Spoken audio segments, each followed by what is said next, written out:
brought up in Ibaraki Prefecture, and I studied at junior high school and high school in Mito City itself. Then I graduated from Keio University. Then the following my graduation, I spent 2 years traveling with a group of young people from Asia. Traveling for 2 years, staying at about 100 homes in various countries. So we were able to learn from the inside of the houses of various countries. And that was the great asset in my life for the following years up till now. And that group was called Song of Asia, and initiated by grandson of Mahatma Gandhi.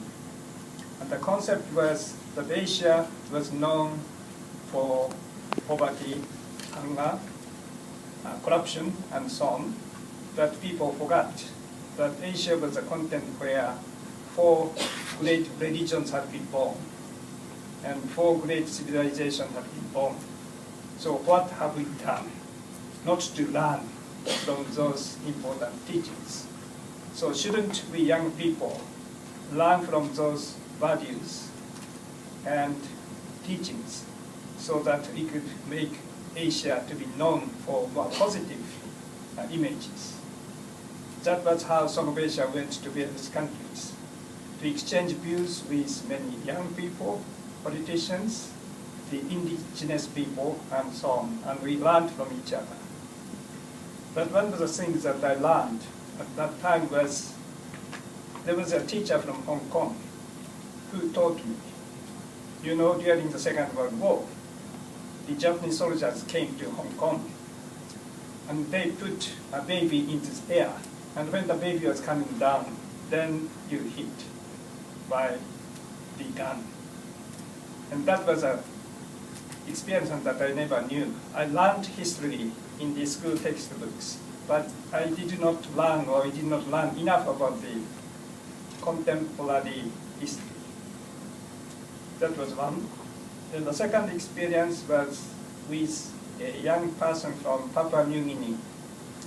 And that person from Papua New Guinea suddenly started singing, po, po, po, heart of po, po. It's a common Japanese song for children. So I was very surprised and asked him why he knew about the Japanese song. Then he said that, you know, my father's generation, when the Japanese soldiers came to Papua New Guinea, the soldiers forced the people to study Japanese language and Japanese songs. That's how my father learned that Japanese song. Again, it was a shocking experience for me, that I felt that I have to learn from the victims' side of the history. And that was, in a sense, my sort of first shocking encounter with the victims. Now, my formal sort of encounter with the victims' assistance was in 1979, an old Japanese lady who started her first Japanese NGO to help the refugees. She had asked the Japanese government to help the refugees from Cambodia, Vietnam, and so on. Then the answer from the Japanese ministry was, you know, we give a lot of money to the refugees from Asia. And Japan is a country which is very monotonous. And we are not good at dealing with people from other cultures, so we just give money. So she felt that time had come for Japan, where the citizens should take some first initiative rather than asking or demanding the government to do the first act.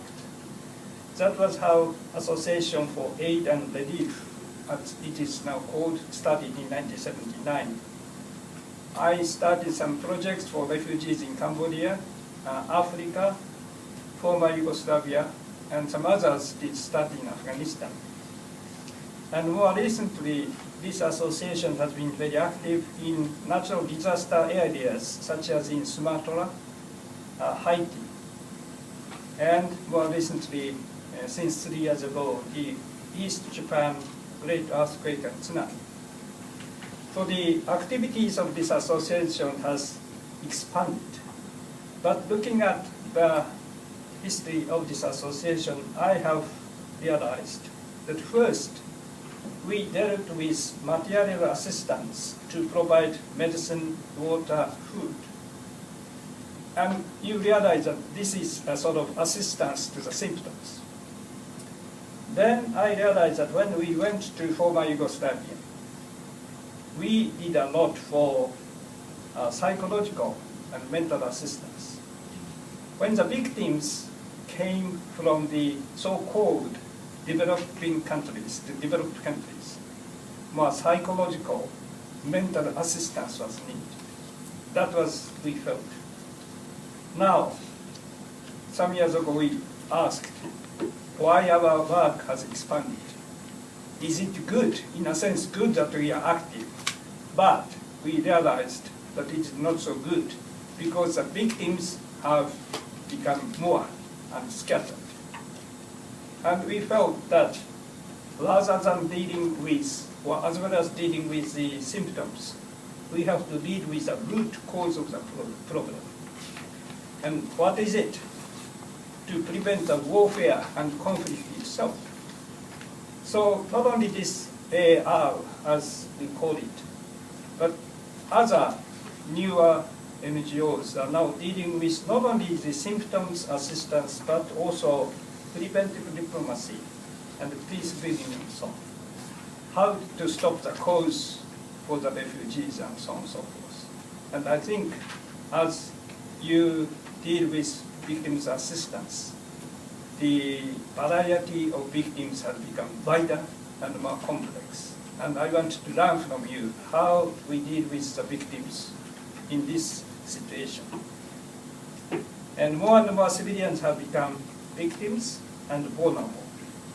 In case of anti-person landmines, which was the first issue that I dealt with when I went to the parliament in 1996. The anti-person landmines used to be dealt with by the soldiers in the battlefields. Even the soldiers made maps of where the landmines are. But these days, landmines are used in townships. And the victims are not soldiers, but the civilians. And more women and children. More vicious weapons it has become. Therefore, we helped to have the treaty in Ottawa in 1997 to ban the landmines production, exports, and so on and so forth. But main users, such as China, and if I may say so, Russia and maybe India, is not part of this treaty. So more and more civilians have become vulnerable, and how to deal with those victims is a very important issue. For a politician, I feel the responsibility. I may just mention about the current political issues relating to victims. One is that in June, in the Japanese parliament, act to deal with death from overwork was passed. You know, many people die or even commit suicides from the overwork. And the United Nations last year recommended for the Japanese government to deal with this overwork death. So the bill was passed, but the content was sort of modified. With the opposition parties, I'm now in the opposition. We were in the parliament till 1.5 years ago, but we, opposition parties, made an appeal to make more complete bill to deal with the overwork death. But it was modified. But anyway, it was a good first step that we passed that. Then the second thing that has been dealt with in the diet is an act on support for crime victims who are killed overseas.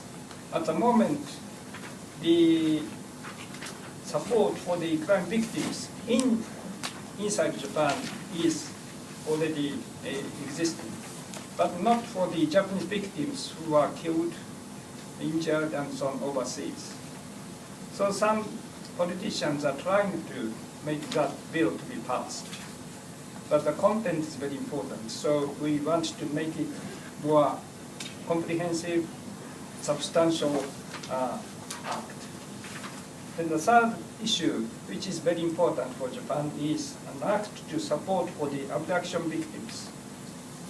As you know that Japan and North Korea last month, for the first time after several years, had an official negotiation for the Japanese abduction victims in North Korea to be identified, to be returned, and for us to ask the North Korean government to deal with who did it, and so on.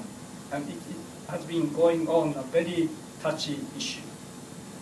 And we are preparing for hopeful abduction victims to return to Japan. We should make financial support for those who come back, because a lot of them have lived in North Korea for years, and if and when they come back, they can be very aged, and they did not receive any pension for the last 20, 30 years. So how to support the pension and material assistance is very important, and we are working on that. So these are the basic sort of three victim-related issues or bills that we are dealing with. But I say that more and more causes of victims are very much related with the political decisions or indecisions. You look at the situations in Ukraine and Middle East, sort of demarcation line between the battlefields and civilian life has disappeared. So more and more civilians are victims in the conflicts. So how to deal with it? Very important for political people to deal with. So maybe the faculty people, please educate us how the political people or the administration people act in such a way that the victims should be reduced and can have more substantial efforts to help the victims. I have brought with me two sort of documents which I asked the professor to be available to make photocopies. One is on the issue of POW, prisoners of war from the Second World War. Again, the Japanese government started helping the POWs from Holland, UK, USA, and Australia, but much later than should have been. And another issue is on the importance of reconciliation diplomacy, which is a topic that I have learned from many German friends. Having the sight of the South African friends, several of you are here. May I spend 2 more minutes to just share my experience about South African reconciliation?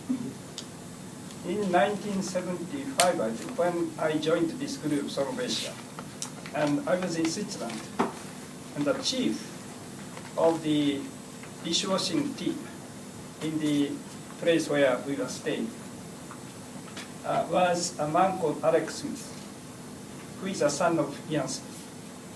For those who may not know, Ian Smith was known as a dictator, white prime minister, controlled Rhodesia then, and white people monopolized all the good fortunes and so on. This Alex Smith, since he was in the school days, he was very sort of bitter against his father, who was a politician and later became the prime minister. So this Alex Smith tried to do everything to harass or make trouble to the father. So he did not go to the school, he did alcoholic, and eventually he went to South Africa to be detained in a prison.